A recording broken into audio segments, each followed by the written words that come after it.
Assalamualaikum dan apa Pak Jemaah dan hadirin hadirat yang dirahmati Allah sekalian. Pada hari ini, okey, sebelum kita mulakan apa-apa, kita mulakan surah pada malam ini dengan kita Al-Fatihah.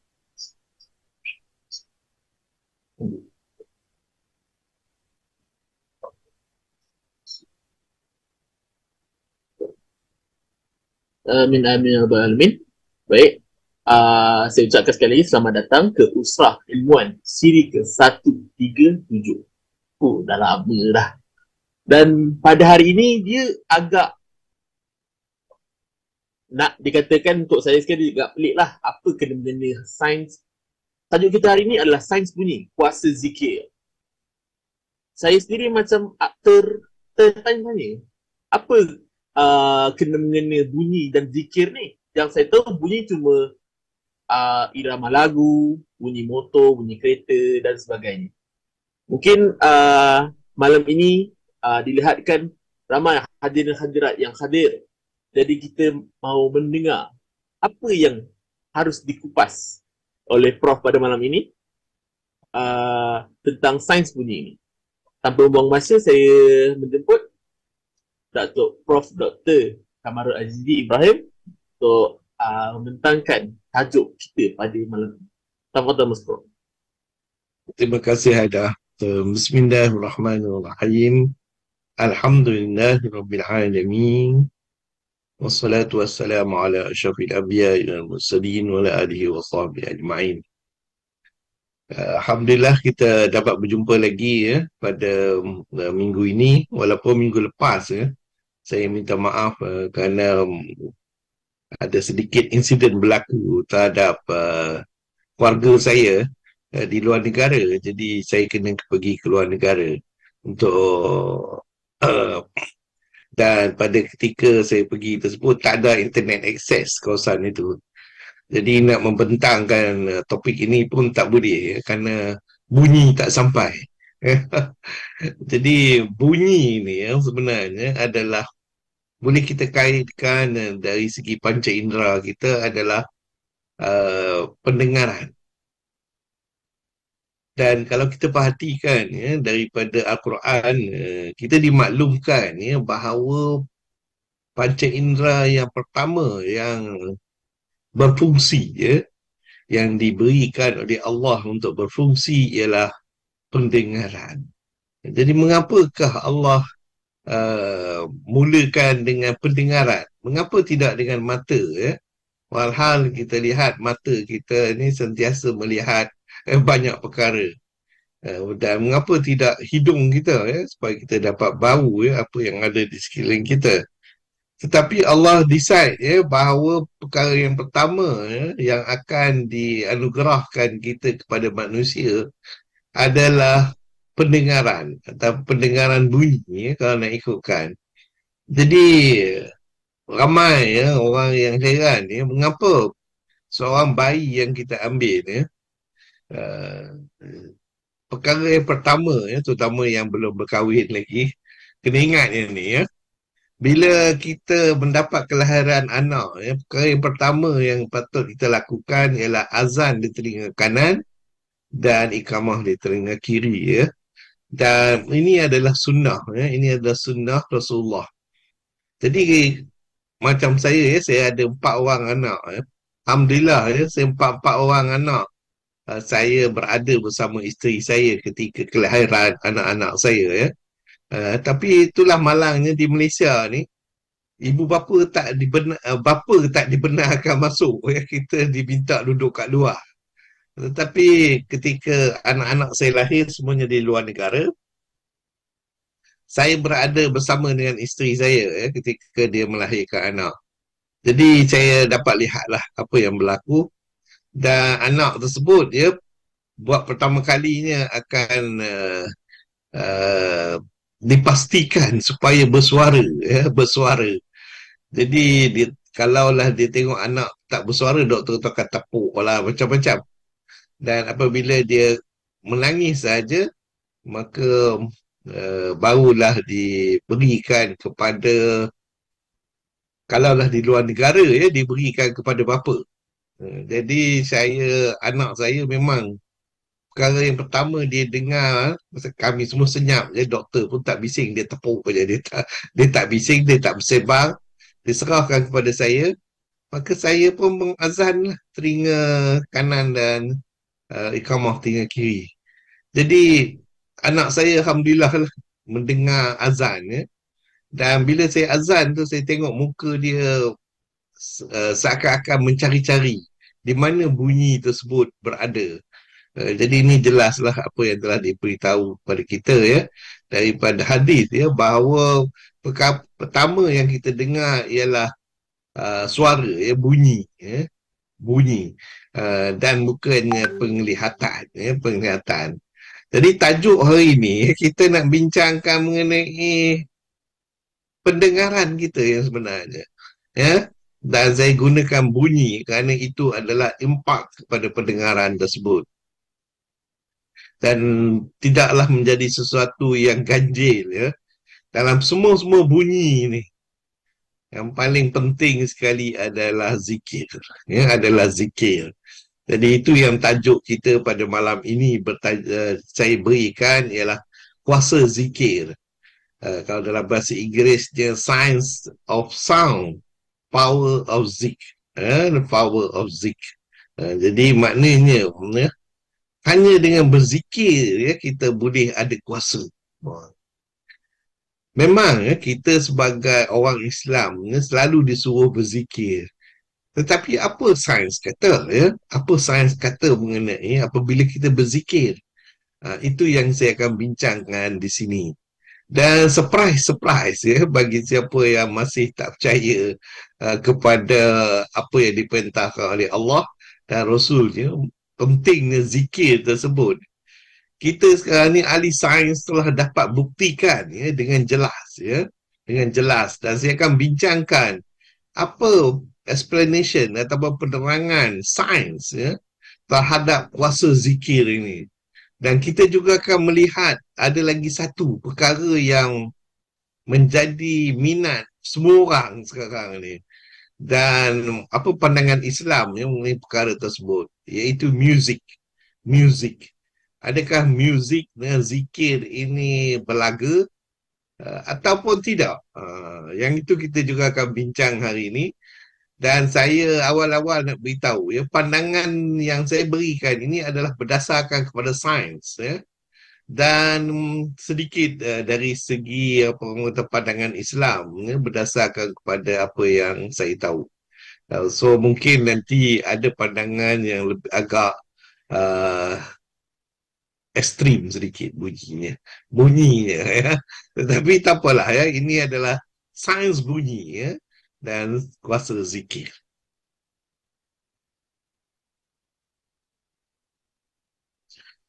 Jadi kalau kita bercakap mengenai zikir, kita bercakap mengenai bunyi ya, sound. So sound ini adalah, kalaulah dalam fizik kami panggil dia gelombang ya, adalah dalam bentuk gelombang.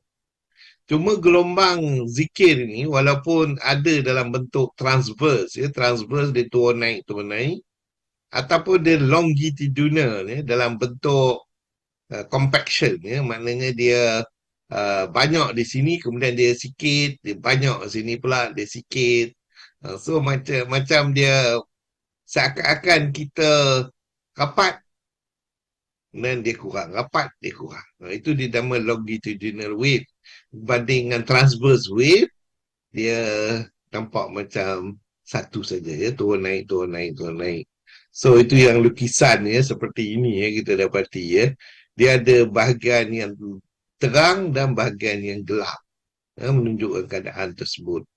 Jadi inilah dia perkara yang pertama ya, sampai kepada kita sebagai manusia ya, yang baru lahir ya, iaitu bunyi tersebut. Dan interesting, bentuk gelombang dia itu adalah agak unik ya, berbanding dengan gelombang biasa. Ini gelombang biasa ya, kalau kita tengok dekat laut, kita buang satu batu ya ke dalam sungai, ke dalam kolam, kita akan dapati gelombang ini ya, gelombang transverse ini. Ya, dan gelombang bunyi lah kita nak create agak susah sedikit, dia agak susah. Okey. Itu adalah dari segi fizik je. Nanti kita akan bincang lebih lanjut. Allah berfirman dalam surah As-Sajdah ayat 9. A'udzubillahi minasyaitonirrajim. ثم سواه ونفخ فيه من روحه وجعل لكم السمع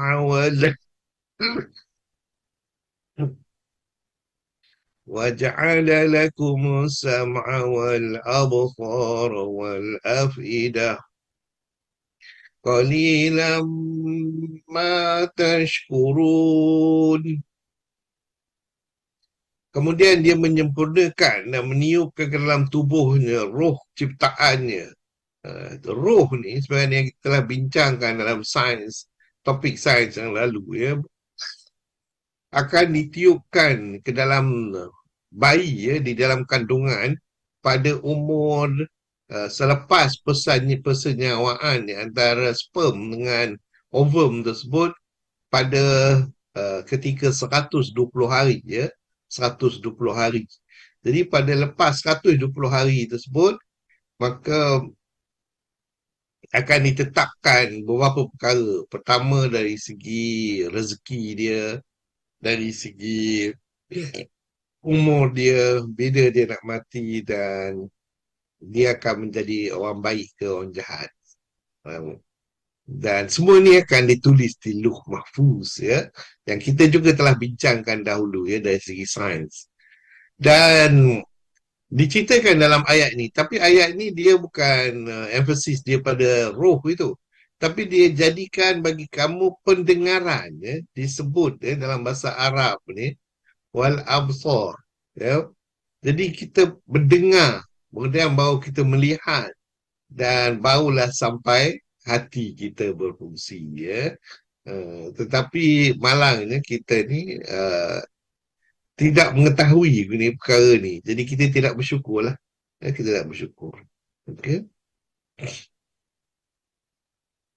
Dan firman Allah, A'udzubillahi minasyaitonirrajim. ولما جاء أمرنا نجينا شعيبا والذين آمنوا معه برحمة منا وأخذت الذي ظلموا الصيحة فأصبحوا في ديارهم جاثمين. Dan terkala datang azab kami selamatkan Syuaib dan orang-orang yang beriman bersama-sama dengan dia dengan rahmat daripada kami, dan orang-orang yang zalim dibinasakan oleh satu suara yang mengguntur, lalu jadilah mereka mati bergempangan di dalam rumahnya. Jadi dalam ayat ni kita diceritakan mengenai kaum Syuaib ya.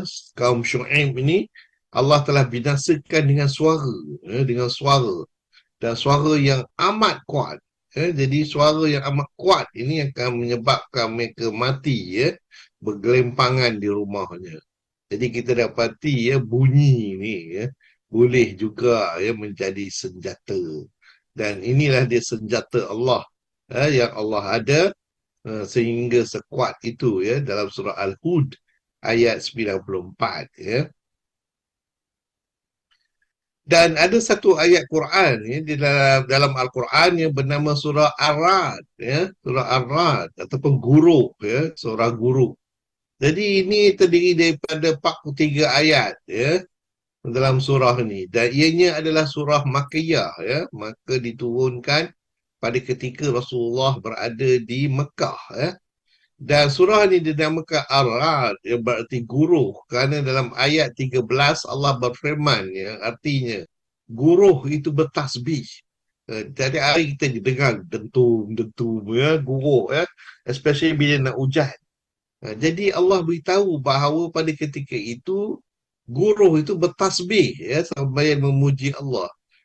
Jadi di sini lagi sekali ya kita dapati ya pentingnya zikir ya. Jadi guruh itu sendiri, lain kali bila kita dengar jangan kita tutup telinga kita, tetapi ingatlah kebesaran Allah ya, bahawa itulah dia satu zikir ya, yang amat besar ya, sampai semua orang boleh dengar, ya.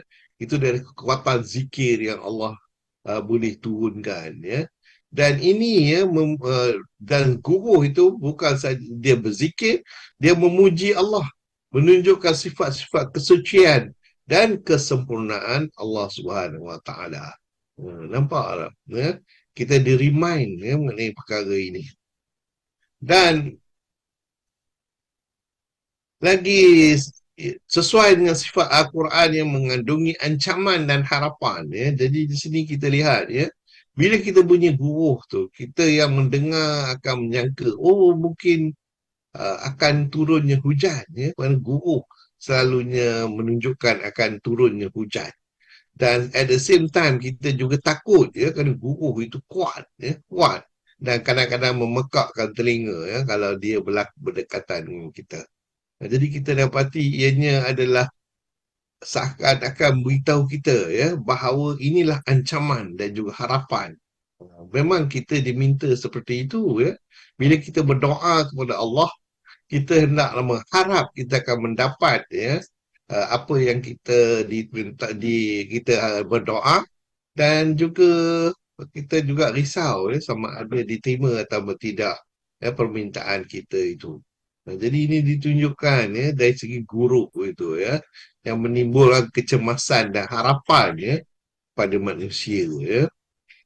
Dan isi yang terpenting dalam surah ini ialah bahawa bimbingan Allah kepada makhluk ini berjalan bertalian erat dengan hukum. Jadi kita dapati, ya, apa Allah akan meng-guide kita, dan ianya adalah melalui hukum sebab dan akibat. Jadi setiap perbuatan kita, ya, kalaulah kita rajin maka kita akan mendapat hasilnya. Kalau kita malas maka kita tidak akan mendapat hasilnya. Kan? Jadi balasan atau hukuman adalah akibat dari ketaatan atau keingkaran kita terhadap hukum Allah. Jadi ini penting, ya. Jadi tenaga bunyi, ya, kalau kita sebut dalam Al-Quran ni ada banyak beberapa ayat, ya. Tetapi ada satu ayat yang amat penting, ya, dalam kita, ya, iaitu tenaga atau suara adalah tenaga yang dimiliki oleh benda yang bergetar, ya. Kerana macam saya ceritakan tadi, dia bergetar, ya. Jadi semua benda yang bergetar akan menghasilkan bunyi. Okey. Dan firman Allah dalam surah Al-Hujarat ayat 2, hai orang-orang beriman, janganlah kamu meninggikan suaramu melebihi suara Nabi. Dan janganlah kamu berkata kepadanya dengan suara yang keras. Sebagaimana kerasnya suara sebagian kamu terhadap sebagian yang lain. Supaya tidak hapus pahala amalanmu sedang kamu tidak menyedari. Ini nasihat pada sahabat-sahabat, ya. Supaya jangan keras sangat suara, ya, bila berdepan dengan Nabi. Ya. Kerana ada juga beberapa sahabat, ya, telah mengadu kepada Nabi mengenai ayat ini. Adakah dia yang dimaksudkan? Maka Nabi kata tidak. Ya, kerana memang suara orang itu keras. Ya. Ada setengah orang memang suara dia keras. Tetapi biasanya kita kalau boleh, ya, bila bercakap dengan pemimpin, ya, kita janganlah bersuara keras. Ya. Kerana ini nasihat, ya, dalam surah Al-Hujurat. Ya. Contoh yang lain adalah seperti petir, kilat, ledakan bom dan lain-lain. Maka itu semuanya yang menunjukkan kita bahawa adanya kekuatan, ya, dalam suara, ya, bunyi, ya. Dan firman Allah, dan satu suara keras yang menguntul menimpa orang-orang yang zalim itu, ya, dalam surah Hud tadi yang kita bincangkan. Maka mereka dibinasakan oleh suara tersebut. Dicerita juga, ya, di waktu pagi, ya, ketika matahari akan terbit, ya. Let's talk about music, ya. Kerana ini mungkin bagi anak-anak muda, ya, perkara yang penting, ya. Dan mereka selalu mendengar muzik, ya. Islam merupakan sebuah agama pertengahan yang amat menekan aspek spiritualiti dan pembangunan rohani. Tapi pada masa yang sama turut membenar penganutnya berhibur dan berseronok. Jadi kita ni, agama kita ni unik, ya. Dia taklah suruh kita teruk-teruk sangat, ya. Kita juga kena berhibur dan berseronok, ya. Tapi yang pentingnya kita menjaga batas-batas syarak. Itu yang penting, ya, menjaga batas-batas syarak. keinginan untuk berhibur dan kecintaan kepada kecantikan serta keindahan merupakan fitrah insani, ya kan? Kita sebagai manusia suka kepada benda yang cantik dan kita suka untuk berhibur. Ya, dan ini memang Allah telah berikan kepada kita. Ya, Allah telah berikan kepada kita. Jadi dengan itu, ya, disebutkan bahawa salah seorang sahabat bernama Hanzalah, itu yang mengetahui rahsia-rahsia orang munafik ini, yang merasakan takut dirinya telah menjadi munafik, ya, kerana dia, Allah telah berikan dia rahsia, ya, mengenai siapa orang munafik, dan dia takut kokok diri dia lah orang munafik. Jadi kerana beliau merasa, kerana apa yang dia rasainya ialah dia lalai daripada mengingat Allah, ya. Jadi di sini kita lihat kepentingan zikir, ya. Allah, Ibn Hanzalah, iaitu seorang mengetahui orang munafik ini pun dia sendiri pun lalai daripada mengingatkan Allah. Jadi dengan kerana dia berhibur, ya, bersama keluarganya, sebelum bermuhasabah dalam majlis bersama Nabi sallallahu alaihi wasallam. Maka apa jawab Nabi mengenai perkara ini, iaitu Hanzalah bila dia bersama dengan Rasulullah, dia akan selalu ingat kepada Allah. Tetapi bila dia bersama dengan keluarganya, dia lupa, ya, untuk mengingat Allah. Jadi maka Nabi menjawab, ya, keadaan ini. Dia pun berkata, wahai Hanzalah, ada masa untuk urusan keduniaan dan ada masa untuk beribadat. Jika hati kamu sentiasa sama seperti kamu sedang mengingati Allah, para malaikat akan bersalam denganmu dan beri salam kepadamu di pertengahan jalan.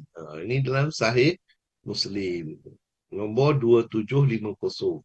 Jadi menunjukkan kita bahawa hiburan itu dari sudut ini, ya, tidak mengapa, ya. Untuk berhibur dengan keluarga itu adalah satu perkara yang patut kita lakukan. Okey. Nabi juga pernah bersabda, ya, maksudnya dalam surah Sunan Ibnu Majah, ya, Sunan Ibnu Majah 4020, manusia daripada kalangan umatku akan meminum arak dan menamakannya dengan nama selain daripada arak. Alat muzik akan dimainkan untuk mereka dan menyanyi wanita menyanyi untuk mereka. Allah Subhanahu Wa Taala akan menjadikan bumi menelan mereka dan menukar mereka menjadi monyet dan babi. Ini hadis ini jelas pula menunjukkan bahawa bila kita associate, ya, muzik tersebut, ya, dengan minum arak dan wanita yang bebas, ya, dalam keadaan mungkin terbuka, maka ini dilarang oleh Islam. Jadi kita kena ingat, ya, di mana dilarang dan di mana dibenarkan. Dan juga dalam hadis yang berikutnya, Ibnu Umar pernah mendengar suara seruling dari seorang pengembala, lalu beliau menyumbat kedua telinganya dengan kedua jarinya. Kemudian beliau berpindah ke jalan yang lain. Lalu Ibnu Umar berkata, wahai Nafi, orang kawan dia, sahabat dia, apakah kamu masih mendengar suara tadi? Aku berkata, ya, aku masih mendengarnya. Kemudian Ibnu Umar terus berjalan. Lalu aku berkata, aku tidak mendengarnya lagi. Barulah setelah itu Ibnu Umar melepaskan tangannya dari telinganya dan kembali ke jalan itu lalu berkata, beginilah aku melihat Rasulullah SAW ketika mendengar suara seruling dari seorang pengembala, beliau melakukannya seperti tadi. Ini dalam Ahmad, ya, 4397. Jadi di sini menunjukkan, ya, ada setengah alat-alat muzik, ya, yang tidak boleh, ya, kita gunakan. Dan ini di point out adalah seruling, ya, seruling.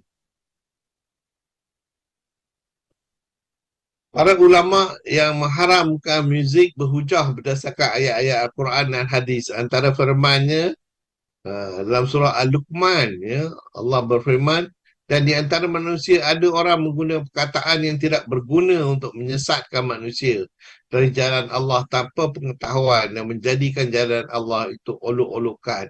Mereka itu akan perolehi azab yang menghinakan. Ini orang yang membuat puasi dan lain-lain lagi lah, tetapi bertujuan dia menghina Allah dan Rasulnya. Jadi yang ni memang tak boleh lah. Ni diharamkan. Ataupun dalam bentuk muzik pun sama juga ya. Dan ketika Ibn Abbas waktu mentafsir ayat ini merujuk kepada muzik. Manakala Mujahid berpandangan ia merujuk kepada al-lahwu atau Hasan al-Basri menyatakan ayat ini diturunkan mengenai muzik dan al-mazamir ya. Selain itu Nabi SAW pernah bersabda, janganlah kalian menjual penyanyi-penyanyi wanita atau membeli mereka atau mengajar mereka menyanyi. Tidak ada kebaikan pada urus niaga melibat mereka dan nilai harga mereka adalah haram. Dan kerana kes umpama ini diturunkan ayat yang bermaksud. Di antara manusia ada orang yang menggunakan perkataan yang tidak berguna untuk menyesatkan manusia jadi dari jalan Allah.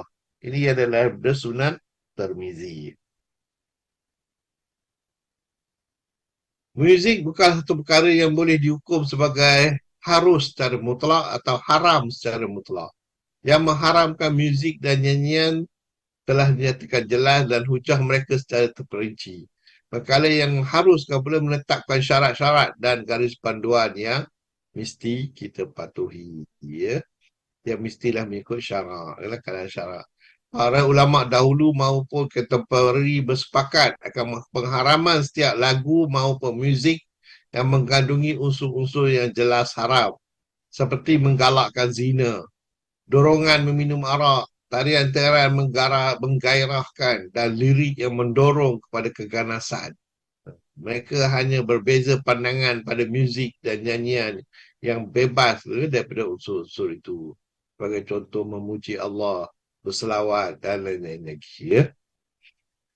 Tuntasnya eh, kita lebih cenderung kepada pandangan yang mengharuskan nyanyian atau muzik selagi mana ia tidak punya unsur-unsur yang diharamkan seperti arak, pergaulan bebas tanpa batas, lirik yang menjangkahi syariat dan akidah serta melalaikan pendengar dan pengamal muzik daripada tanggungjawab dan kewajipan agama. Itu dia asas dia lah pandangan kebanyakan ulama. Ya. Meskipun banyak hadis yang secara zahir melarang muzik dan nyanyian, namun ia sering disebut bersama dengan arak. Jadi itulah dia punca dia ya. Jadi trend semasa industri yang menunjuk pada kebanyakan lagu yang menjadi kegilaan masyarakat sekarang ialah lagu-lagu cinta yang tidak membentuk jiwa dan memberi ketenangan. Maka adalah menjadi tanggungjawab ahli muzik, producer dan penulis skrip Muslim untuk mengubah situasi ini dengan memperbanyakkan lagu-lagu berunsur dakwah, ketuhanan, kemanusiaan, kemasyarakatan. Ya, jangan hanya bercinta saja. Okey. Ayat-ayat Quran tentang pendengaran ya ada banyak ya. Sebagai contohnya ayat ini ya iaitu kami telah berikan kepada pendengaran yang disebutkan tadi bermula tadi dan juga mencabut pendengaran dan penglihatan dan menutup bila kita tak boleh mendengar dan melihat maka Allah akan tutup hati ya kerana itu berkait dengan satu sama lain ya. Allah juga akan mengunci manti hati dan pendengaran mereka ya itu semua ya dikunci sekali ya dan janganlah kamu ikut apa yang kamu tidak pengetahuan tentangnya ya maknanya kalau kita semuanya pendengaran penglihatan dan hati semuanya akan dipertanggungjawabkan. Adakah kamu pernah melihat orang yang ambil hawa nafsu sebagai Tuhannya? Maka Allah, siapa yang buat begitu, maka Allah akan kunci pendengaran dan hatinya. Maknanya walaupun orang nasihat dia, ya, Allah tak bagi dia dengar mengenai perkara itu. Dan hatinya juga akan dikunci. Kita doakanlah supaya kita tak masuk ya dalam golongan-golongan ini. Yang tapi hendaklah dimasukkan kita dalam golongan yang bersyukur kepada Allah. Ya. Jadi pendengaran, penglihatan dan hati ini semuanya akan diambil kira di akhirat nanti. Okey. Jadi perlulah kita berhati-hati. Okey.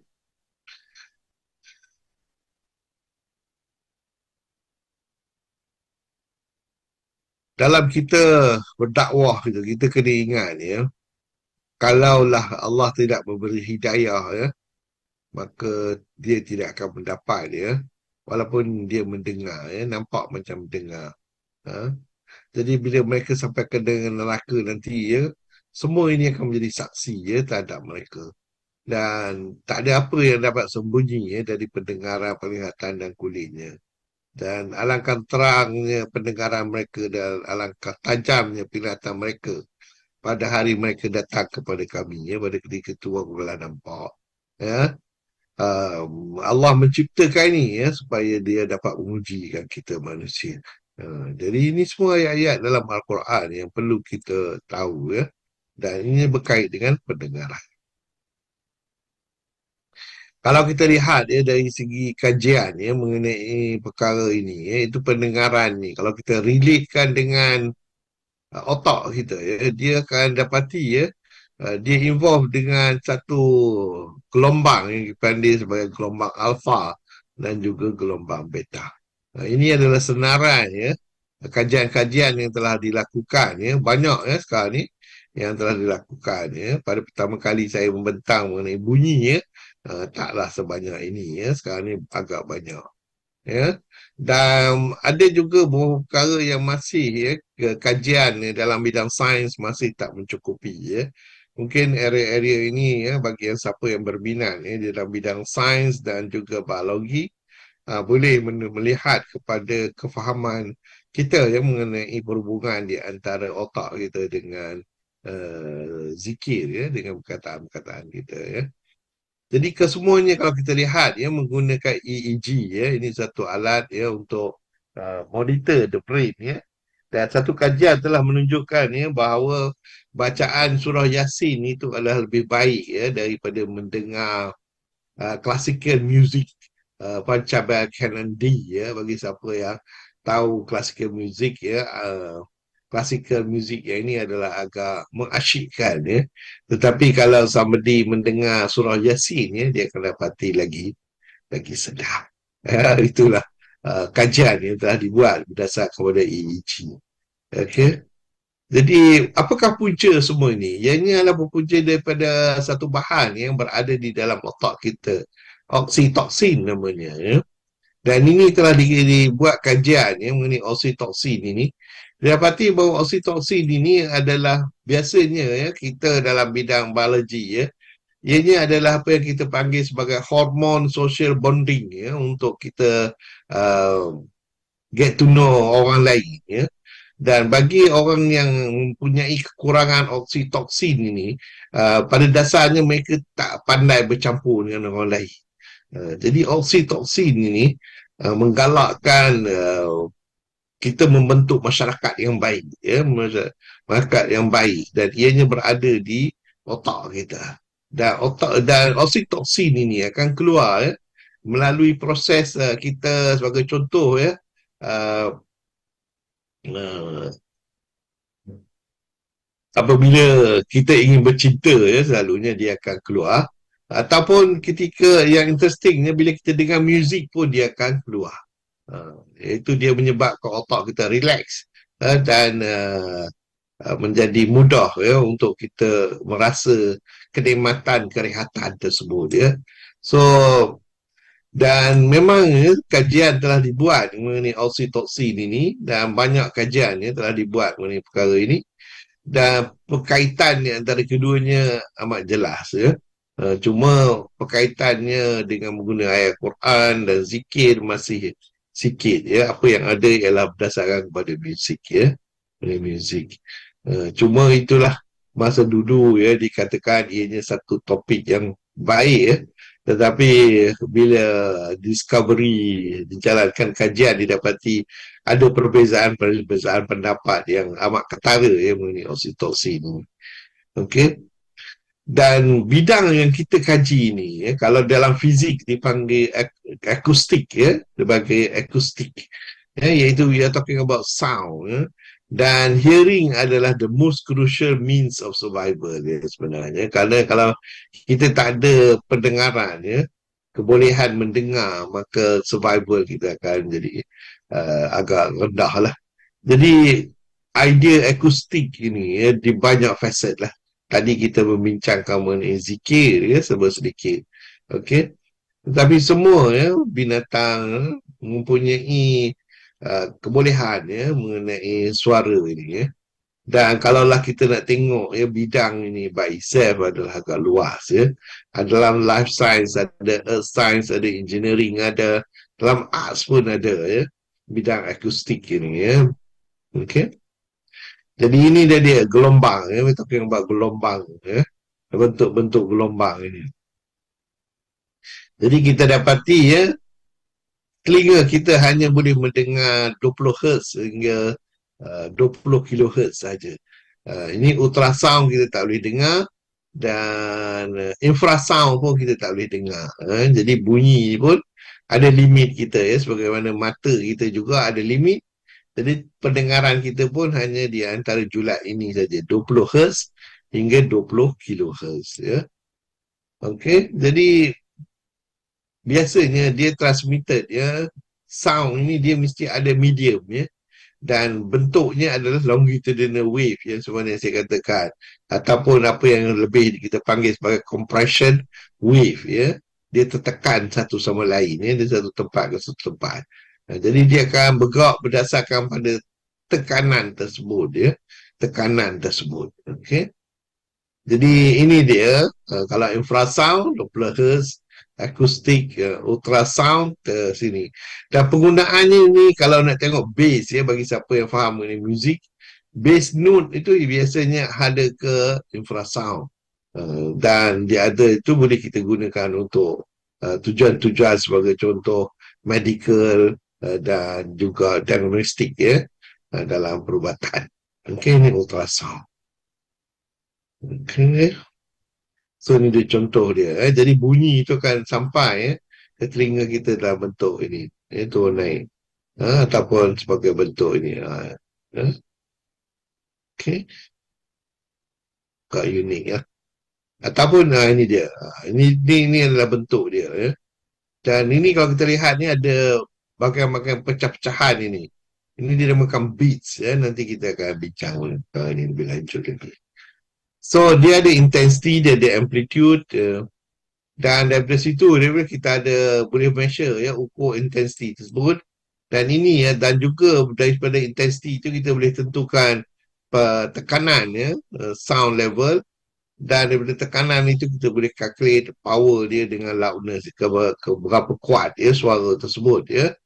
Dan ini ya boleh kita gunakan ya bagi sonar ya, dalam kita nak sebagai contoh kelawar dia mempunyai pergerakan dia adalah menggunakan sistem sonar. Begitu juga dolphin ya, iaitu ikan kecil itu, macam ikan paus tapi dia dolphin ya. Dan kita gunakannya untuk detect ya dalam laut ya. Sebagai contoh nak detect satu kapal kita guna sonar. Kerana dia medium dia air ni menjadi medium dia ya. Kerana saya katakan sound tu dia perlu satu medium untuk dia bergerak. Okey. So ini dia contoh-contohnya ya, di antara puncak ke puncak ni dipanggil pitch, dan onset message tu dari sini dia ada duration dia. Jadi kat sini dia punya offset dia. Jadi kita boleh dengar lah apa bunyinya. Bentuk dia.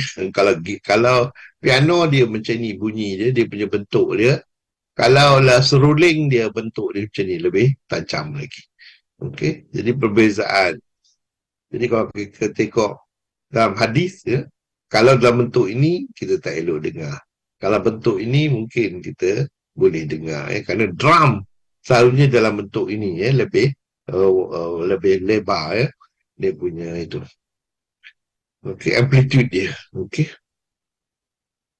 Jadi interaction sound ni lebih kurang sama ya, sebagaimana interaction dalam gelombang ya. Dia boleh absorb, dia boleh dipantul balik. Kalau dipantul balik dinamakan echo, dan dia boleh ada interference juga ya, sebagaimana gelombang-gelombang lain. Okey. Dan frekuensi range pada yang saya katakan ya, untuk pendengaran telinga kita cuma di antara 16 Hz hingga 16 kHz. Yang lain tu tak boleh dengar ya. Telinga kita tak ada capability untuk dengar. Dan ini adalah bentuknya. Jadi human dan yang kawasan ini saja. Jadi kalaulah wheels dia boleh dengar sampai sini, untuk bat dia boleh dengar sampai sini saja, tak termasuk dalam infra. Okey, dan medical ultrasound ni untuk kalaulah siapa yang dapat anak, dia nak dengar dia punya baby dia, dia akan pergi kepada ultrasound kat sini. Ya. Okey, ini dia punya again lah, kalau kita tengok radiation type dia tu, dia punya size dia. Dan kalau wave, longitudinal wave, dia compress kat sini, dia release kat sini. Release, compress, release. Ini satu wavelength. Dan sebenarnya kita ketahui, ya, sebagaimana gelombang-gelombang lain, kalaulah dia makin lama makin sejuk, dia akan naik. Dan kalau dia makin lama makin panas, dia akan turun ke bawah. Okay? Dia akan turun ke bawah. So itu memang sifat gelombang. Semua gelombang macam tu. So kalau nak tengok apa mana, itu dia. This is a sound wave. Tengok ya. Bila kita compress, sekali compress kita akan dapat satu ini bentuk ni. Dan seterusnya. Jadi ini dia berlaku ni, compress ni. Ini adalah satu jarak gelombang, satu wavelength. Very interesting, gambar. Ini acoustic longitudinal wave, ya. Okay. Zikir ini, kita bercakap ni, zikir tujuannya ialah untuk mengawal jiwa kita, dan kita boleh lakukan zikir sama ada dalam bentuk suara ataupun dalam bentuk senyap, ya. Dan dalam Islam, ya, meditasi ni kita boleh bentuk meditasi secara diam, atau kita gerakkan badan kita, ataupun kita cakap dengan kuat sedikit, ya. Dalil-dalil yang menganjur zikir ni banyak sebenarnya. Hai orang beriman, berzikirlah dengan menyebut nama Allah. Zikirlah sebanyak-banyaknya. Dan juga sungguhnya orang yang beriman adalah mereka yang bila disebut Allah, nama Allah, gementarlah hati mereka. Kerana itu ingatlah kepada aku, nescaya aku ingat kepadamu. Jadi itu dia zikir, ya. Bila kamu telah selesai satu solat, ingatlah akan Allah di waktu berdiri, di waktu duduk, dan waktu kamu berbaring. Itu pun dimasukkan zikir. Dan apabila ditunaikan, bertebaranlah kamu di bumi, dalam surah Al-Jumu'ah. Dan ingatlah Allah, sebanyak-banyaknya semasa kita berniaga dan juga pada tempat lain. Jadi zikir ni memberi tanda, ya, bagi orang yang beriman, ya. Menurut Al-Quran, tanda orang yang beriman apabila mendengar nama Allah disebut, maka bergetarlah jiwanya. Jadi bergetarlah jantungnya. Jantung kita akan bergetar, ya, bila kita dengar nama Allah. Adakah kita boleh cek lah diri kita? Ini disebutkan dalam surah Al-Anfal, ya, ayat 2. Jadi mengapa Al-Quran menggunakan kata getar, ya? Kita informasikan tentang pengaruh zikirullah terhadap jantung.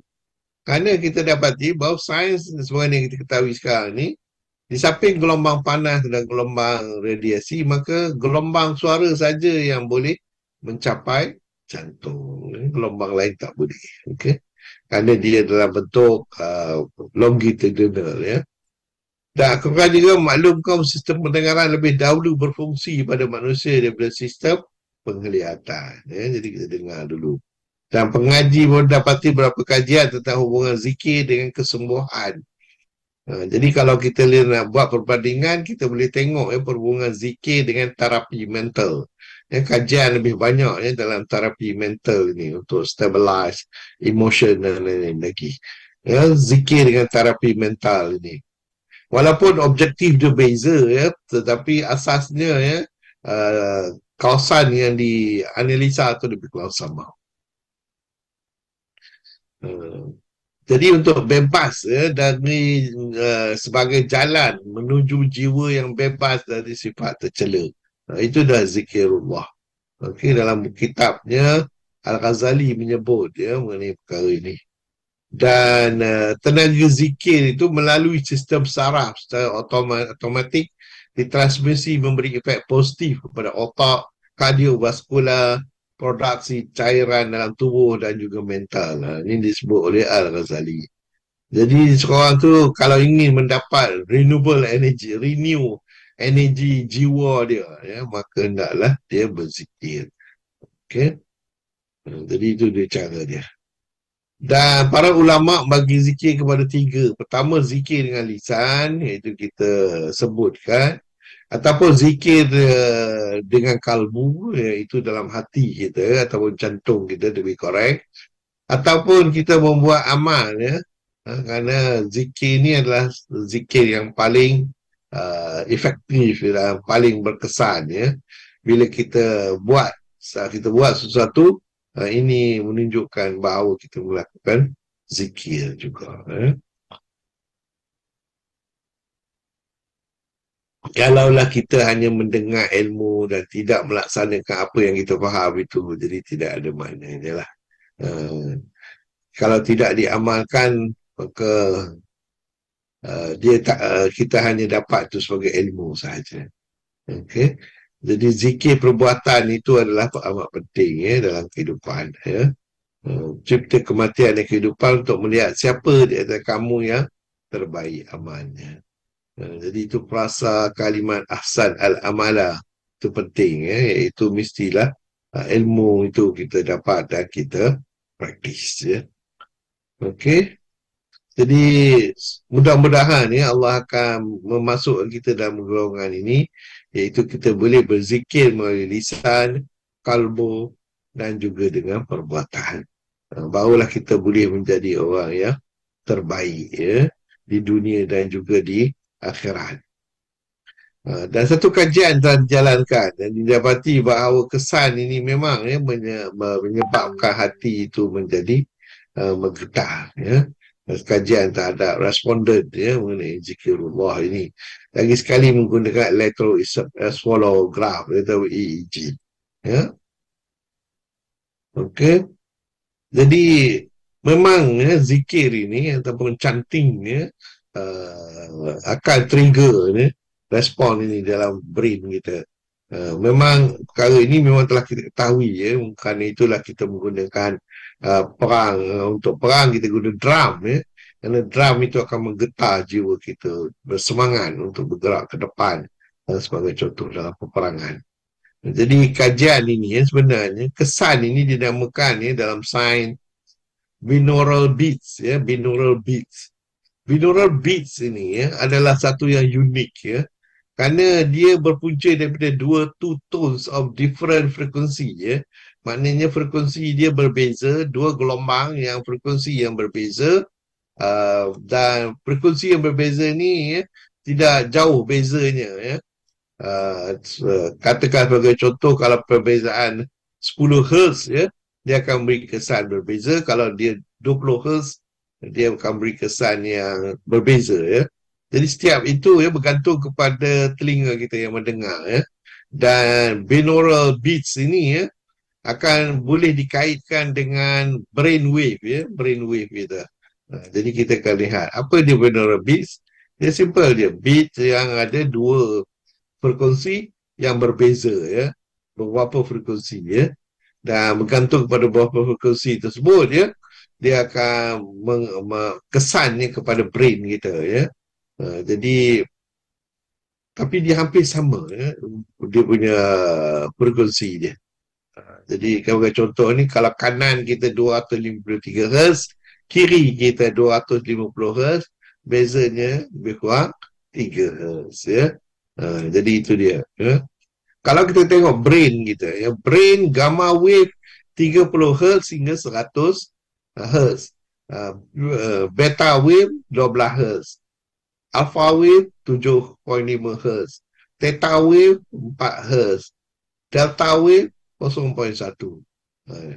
Dan kesannya tu, yang ini akan menyebabkan dia lebih berfikir dengan lebih tinggi, yang ini menyebabkan dia sedar, yang ini dia akan menyebabkan mudah untuk dia relax, untuk dia meditate, yang ini akan menyebabkan dia tertidur sedikit, dan akhirnya dia akan menyebabkan dia tertidur yang amat dalam. Jadi bergantung kepada apakah dia beats tersebut, ya, yang kita dapati. Kalaulah kita nak sangat tengah belajar dan kita rasa ngantuk tu maknanya kita kena mainkan muzik ataupun satu gamma wave yang dalam gamma wave ini, yang beat dalam gamma wave ini. Dan ini dia kasan dengan brain wave tersebut, dan ini berkait dengan muzik itu sendiri. Jadi kalaulah kita nak tahu apa dia binaural beats yang sesuai untuk kita mengikut keadaannya, ini sebagai contoh ya. Kalau beta ya, saya tak pasti ada boleh dapat bunyi dah.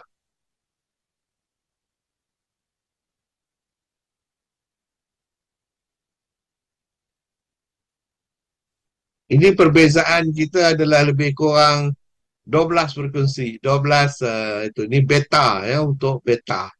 Jadi kesan dia tu, siapa yang dengar muzik ini ya, maka dia akan lebih fokus kepada apa yang dia tengah buat. Jadi IQ dia akan lebih tinggi. Dia akan lebih critical thinking dia ya, sebagai contoh lah. Okey, kita dengar lagi kok ada lagi. Yang ini alpha wave ya. Untuk alpha wave kita nak relax ya. Jadi kita rasa boleh relax dan tak perlu nak apa nama. Okey, ni contoh lah. Saya sengaja bagi contoh-contoh ni untuk kita tengok. Mana dia saya punya ni. Okey, kita teruskan. Kalau tengok dengar sampai habis susah lah. Kena tengok show dia lagi sekali. Yang ini untuk theta wave, tujuan kita untuk deep relaxation ya. Kalau kita nak relax, betul-betul ya, ni dia.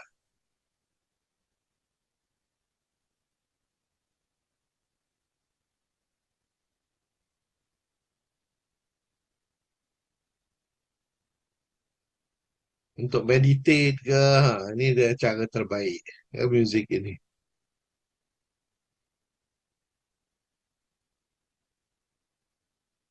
Okey, kalaulah kita nak tidur ya dan tak nak gangguan, ni dia muzik.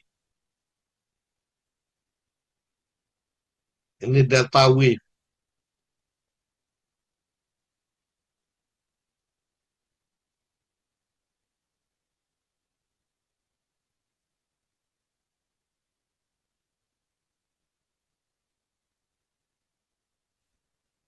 Yang ini kalaulah kita nak bermimpi ya yang baik, mimpi-mimpi yang bagus.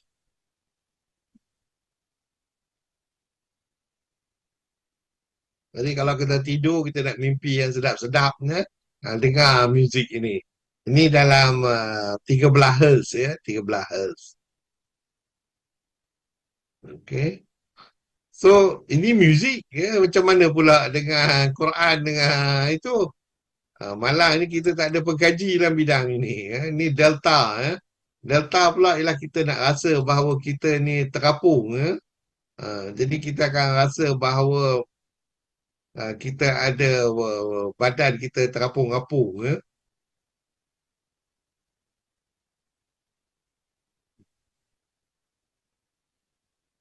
Kita rasa ganjil lah. Itu dia. Okey. Okey. Kalau nak relax the mind, ini paling itulah. Nak tidur ke.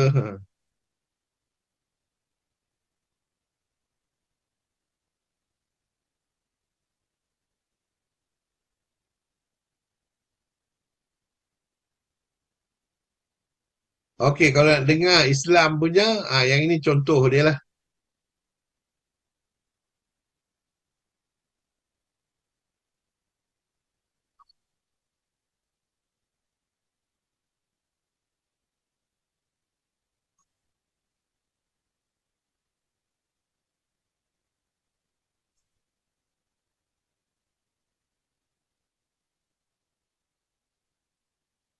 Kalau nak dengar lagi yang mengasyikkan ya, yang menyebab kita relax.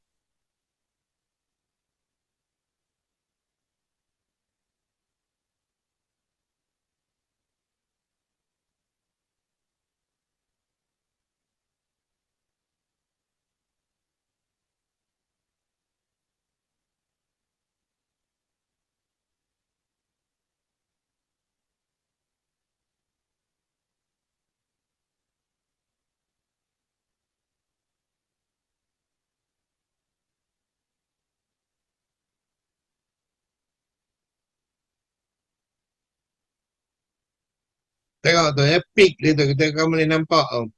Ya, di antara dia lebih kurang 10, ya, 10 hertz, ya, di antara kedua-duanya. So ini dia beats tu tersebut. Yeah.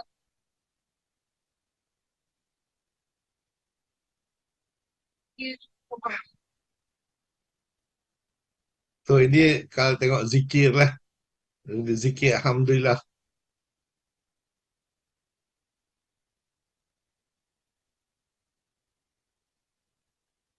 Yang ni theta wave ya.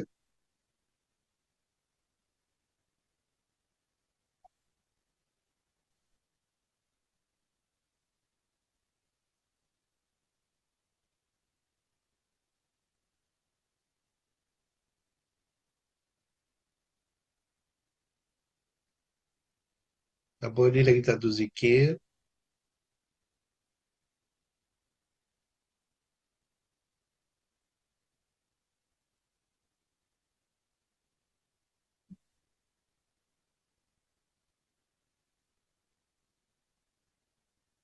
Okey. So itulah dia je. Ya, contoh-contoh ya kalau kita nak lihat ya. Dan ataupun yang lain-lain lagi lah banyak lah. Ini Kasidah Nurul Muhammad.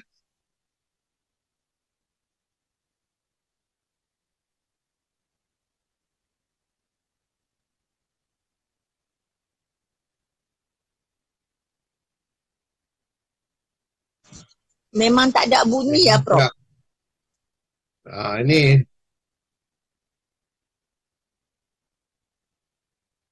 yang ni famous lah lagu ni. Prof, rasanya macam ada bunyi tak ada bunyi ni. Memang tak berbunyi langsung apa pun. Tak dengar. Oh ya, tak dengar ke? Kami duk tengok gambar ya. Tak ada suara. Oh ya ke? Tak tahu dia tak transfer. Okey, saya teruskan lah. Apa nama, memang ada bunyi lah.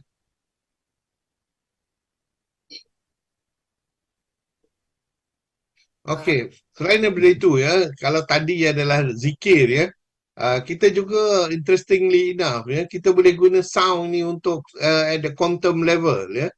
Pernah ya kita saya bincangkan mengenai agak susah ya untuk kita mengkaji quantum ya. Quantum ni adalah peringkat yang paling rendah ya di dalam dalam dunia ni. Jadi kita boleh gunakan bunyi ya sebagai fonon ya. Dan kita boleh interpret beberapa quantum level ya. Kalau dulu tak boleh probe langsung ya. Jadi dia, kecuali kita pada suhu yang rendah ya.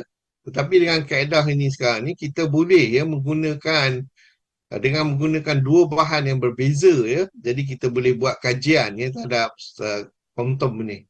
Quantum sound wave ini. Dengan itu ya kita juga boleh membuat sensor ya, sensor yang very sensitive. Ya, sekarang ni kajian tengah very excited lah mengenai perkara ini. Kalaulah saya masih buat kajian ya, mungkin saya pun juga akan masuk dalam kajian ini, iaitu quantum sensors yang kita akan gunakan dalam peralatan 5G ya, dalam peralatan 5G pada masa hadapan. Dan insya-Allah saya rasa dalam 5 tahun ni kita akan dapat menggunakan sensor ni. Kerana teknologinya dah ada dah sekarang ni. Cuma apa yang masih tak ada ialah kita nak buat sensor itu properly ya dengan harga yang murah ya.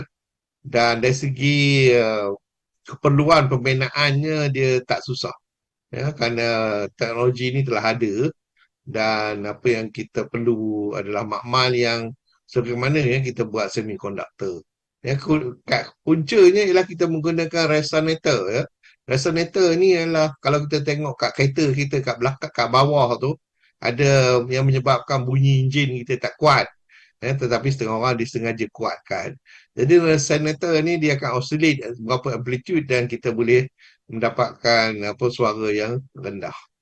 Jadi ini adalah contoh-contohnya dan bagi saya dalam makmal saya memang biasalah kami buat perkara ini. Jadi ini akan menyebabkan komunikasi yang lebih baik dan kita harap 5G akan datang ya dengan cepatnya. Dan dengan itu ya kita boleh ya menjalankan quantum ya proses kuantum ini sendiri. Dan bukan saja itu ya, kalaulah kita boleh inject fonon-fonon ni, kalau tadi saya tunjukkan satu fonon saja, sekarang ni telah berjaya kita boleh buat berapa fonon. Jadi dengan itu secara tak langsung ya, kita boleh sekarang ni buat apa yang kita panggil sebagai quantum computer ya, iaitu yang lebih baik daripada komputer yang ada sekarang ini. Menggunakan qubit ya, menggunakan qubit. Jadi ini adalah contoh dia, gambar-gambar dia. Saya tak nak go into detail ya, kerana dia yang ini tinggi sikit ya. Very interesting ya. Hanya dengan entanglement ya, dulu saya cakap mengenai entanglement, saya duduk di Malaysia, somebody duduk kat Jepun, saya boleh kawal apa yang kat Jepun. Dan ini adalah satu contoh ya, di mana pada zaman Nabi Sulaiman ya, dia memindahkan tahta tersebut daripada Yaman ke Batu Maqdis yang menggunakan konsep quantum entanglement ini yang saya lihat tunjukkan ini. Okay, so kita baru nak discover dan interestingly enough ya, pada zaman kita ni perkara ni berlaku. Dan bukan itu saja ya, kita sekarang ni boleh melihat ya bagaimana dia berfungsi ya, dia menggunakan X-ray. Jadi dengan itu lebih jelas apa yang berlaku ya, bukan hanya kita agak-agak saja. So the future is very bright lah for us, dan saya nampak ya, bagi siapa yang berminat dalam bidang ini, saya galakkan ya untuk masuk. Kerana inilah dia ya, menggunakan bunyi saja kita boleh buat. Ada satu pandangan iaitu kita gunakan dalam analog komputer ya, tetapi saya dapati ya bahawa perkara ini tak sebagus yang mana yang kita expect ya. Lebih baik kita masuk ke dalam quantum punya sistem rather than menggunakan analog punya komputer ini, kerana banyak lagi perkara yang perlu kita lakukan.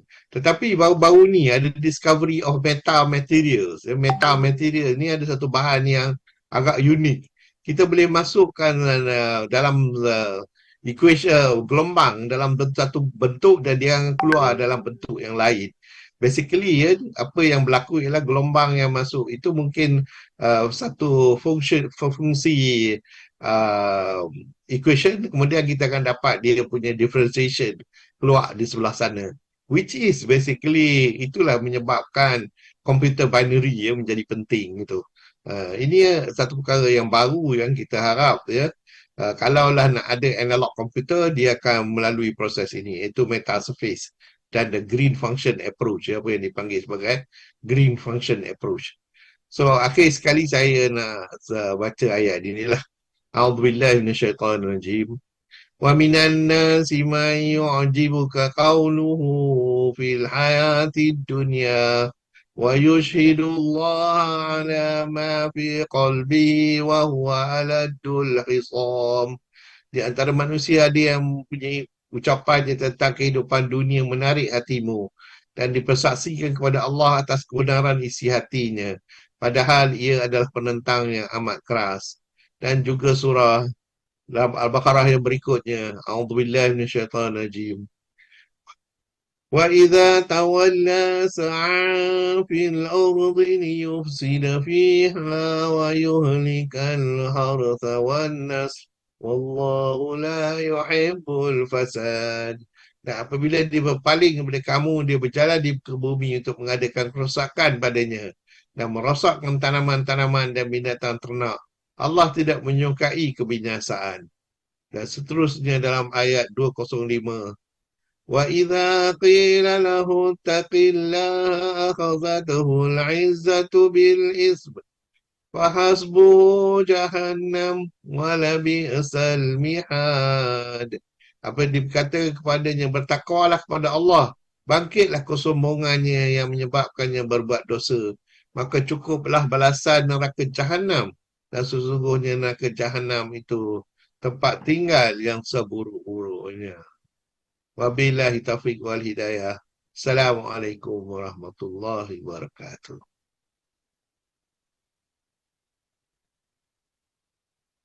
Waalaikumsalam warahmatullahi wabarakatuh. Baik, terima kasih kepada Prof atas pengupasan dan pembentanganlah sebutan dia untuk pada malam ini. Tajuk yang betul-betul pada awalnya saya rasa sendiri apa benda ni, sains bunyi, tapi bila Prof katakan kepada apa timbulnya bunyi azan dengar daripada anak, sebab saya pun tak kahwin lagi, tak ada apa-apa lagi, so macam betul juga benda tu yang kita dengar first time. Saya tanya juga siapa yang azankan saya kan. Bapak saya azankan saya. Ada yang betul benda tu adalah untuk saya adalah satu macam kewajipan yang selalunya orang ambil ringan benda tu. Dan begitu juga dengan alunan Al-Quran yang seperti Prof cakap tadi, Yasin menjadi dia menenangkan kita dan sebagainya. Baik, oleh kerana hari ini amat ramai, Alhamdulillah ramai hari ini ada di Zoom ini. Jadi tanpa rasa keberatan, saya ingin mengajak hadirin-hadirat yang di dalam usrah ni untuk bertanya soalan. Saya beri sedikit ruang untuk anda bertanya soalan berkaitan dengan tajuk kita pada hari ini. Silakan, Tafadhal Mas Prof. Ada?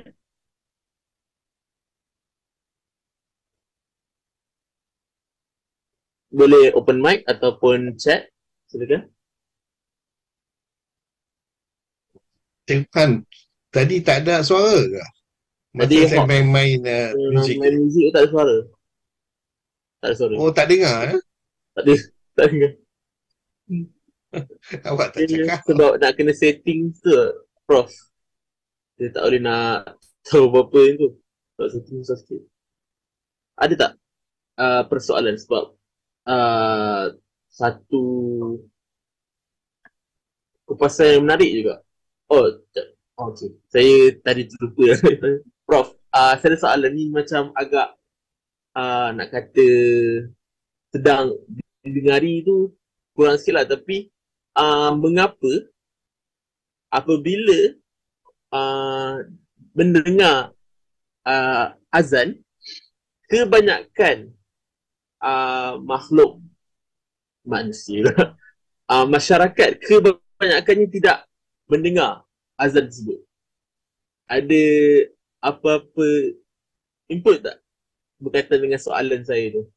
Kenapa boleh kadang-kadang azan tu cuma azan masuk telinga kanan, tak keluar telinga kiri tapi pusing balik telinga kanan? Tak terpanggil-panggil. Mak saya cakap tak terpanggil-panggil ke masjid. Silakan, Prof.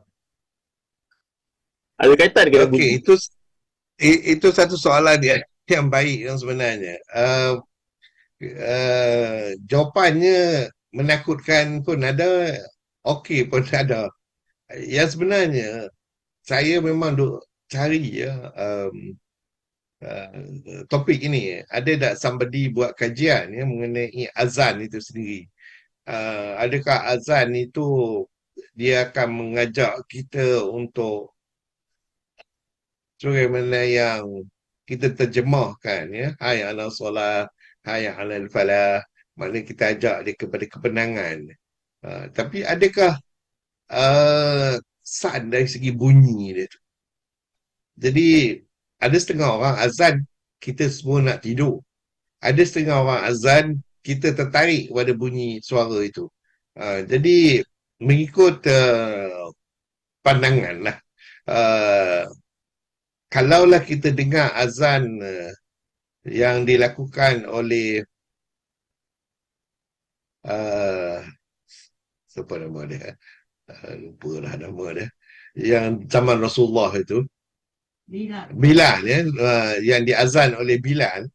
Bila dia sebut satu perkataan tu, dia tak boleh sebut. Jadi cara dia sebut itu adalah berbeza. Dan one thing yang jelas ialah azan ni mesti datang daripada hati. Kadang-kadang muazzin kita ni bukannya dia marah gitu. Jadi semua orang lari, bukannya orang datang. Itu pandangan saya lah. Jadi kalaulah ada peluang sesiapa yang ada akses kepada perkara ini, saya suggest kita kaji azan-azan orang ni. Dan saya rasa elok juga kaji azan Mekah dengan Madinah. Kerana dua azan ni bagi saya lah, so far saya dapati dua azan ni Kalau saya tengah makan pun saya berhenti makan, saya nak pergi. Tetapi di Malaysia punya azan ni, saya tahulah siapa dia yang saya dengar azan dia, saya lari terus. Bukan lari tu, lari tak nak datang. Tapi ada satu, dua, tiga orang pula. Kalau saya dengar dia azan, saya nak datang juga ke masjid. Jadi, again lah, kita nak tanya dia niat dia tu nak ajak kita ke ataupun saja nak marah-marah kita. Marah-marah punya ni dalam Al-Quran dah kata dah. Perkara yang paling penting ialah kita buat secara lembut, ya. Kita ajak dengan lembut, ya. Jadi dengan itu baru orang mau dengar lah. Wallahualam. Wallahu alam, betul juga tu. Sebab saya pernah dengar di zaman Rasulullah tu ada masa tu Bilal ke mana dia tak azan. Jadi nak orang lain gantikan azan. Dia kata, orang tu kata, oh suara aku sedap tapi suara Bilal tak sedap. So dia azan. Dia azan, dah siap solat, malaikat turun. Tanya Rasulullah, dah azan ke? dah solat dah. Kenapa tak dengar sampai langit, Cok? Saya dengar tu, Cok. Betul ke apa yang orang azan tu? Maksudnya, so Prof dalam hati, bukan kepada suara, boleh sampai ke langit. Dan benda tu satu fenomena yang boleh dikatakan memang ialah malaikat turun kan. Dan apabila kita fikirkan balik, bukan kita je dunia ni. Ada banyak lagi yang makhluk Allah dunia ni. Kan? Sama ada kita nampak, tak nampak, mereka ada. Jadi, kalau solat malam jangan risau. InsyaAllah ada makmum. Dan betul apa yang Prof cakap, apabila azan terdengar hati, kita akan mendengar dan kita akan tertarik. Apatah lagi bunyi-bunyi alfa, beta, theta dan sebagainya. Berkemungkinan dia macam satu bunyi yang kita saya pernah dengar benda ni, alfa dan beta. Saya buat satu macam bengkel. Dia macam mana cakap aslikan dia? Neuroterapi, yes. Neuroterapi. Dan benda tu berkesan jika dan hanya jika orang tu mendengar dengan betul. Dan apabila saya dengar Prof cakap, oh, ini adalah satu macam kelebihan, satu panca indera yang digunakan, first time digunakan. Lahir dunia, didengari. Allahu Akbar, Allahu Akbar. Kayak gitu kan. Okay. Ada tak siapa hadirin-hadirat yang di sini maupun di IG ya. di platform lain ingin bertanya soalan, silakan.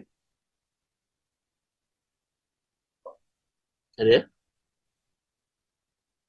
Okey, kalau tiada, Prof boleh bagi sedikit kesimpulan tak untuk kita menutup kita punya tajuk pada malam ni. Silakan, Prof.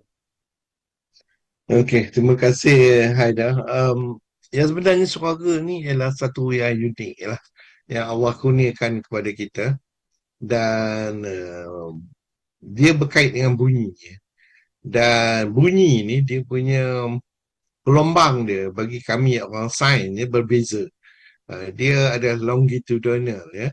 Dia bukannya dalam bentuk sinusoidal, ya.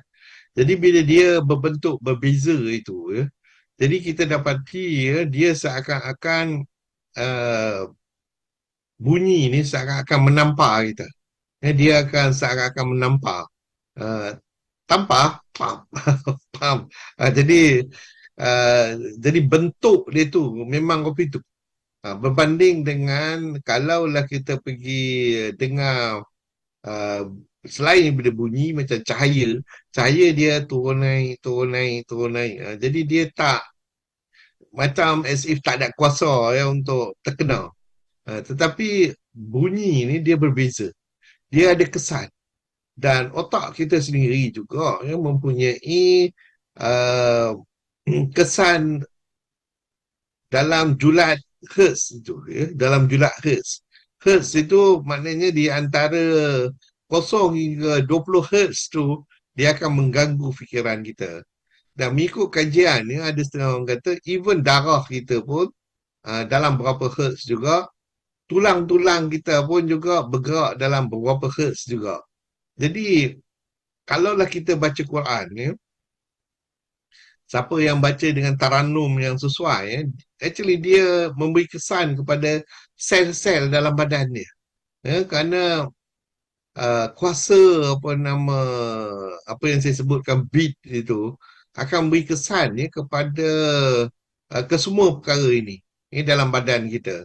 Jadi tak heranlah kalau kita katakan bahawa Allah kata bermula dengan ayat yang mula sekali kita belajar ialah Iqra. Ya, dia kata suruh baca. Suruh baca itu ada dua maksud.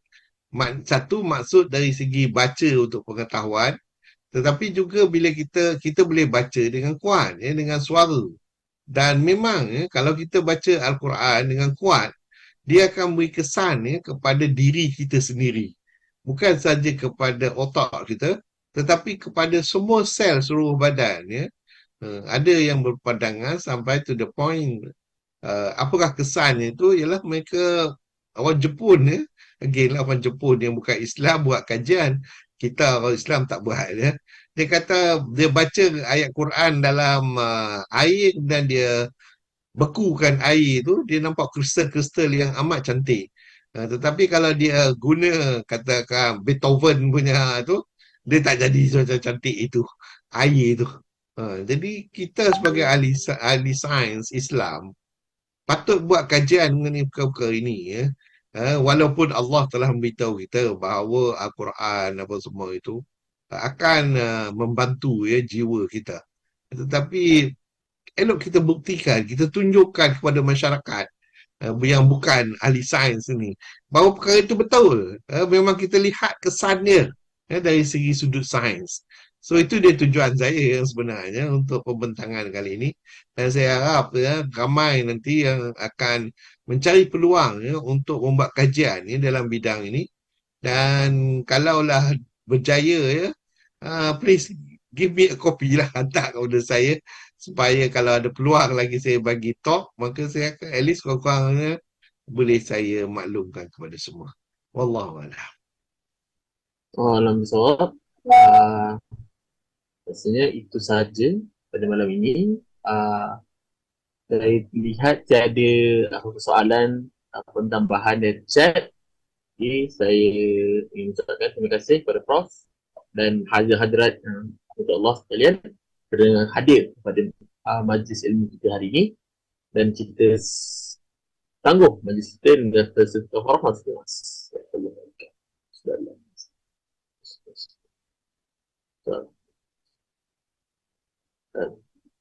Semoga kita dapat jumpa lagi di hari dan waktu yang sama pada minggu hadapan. Dan saya sudahi dengan wallahi taufiq wal hidayah. Wassalamualaikum warahmatullahi wabarakatuh.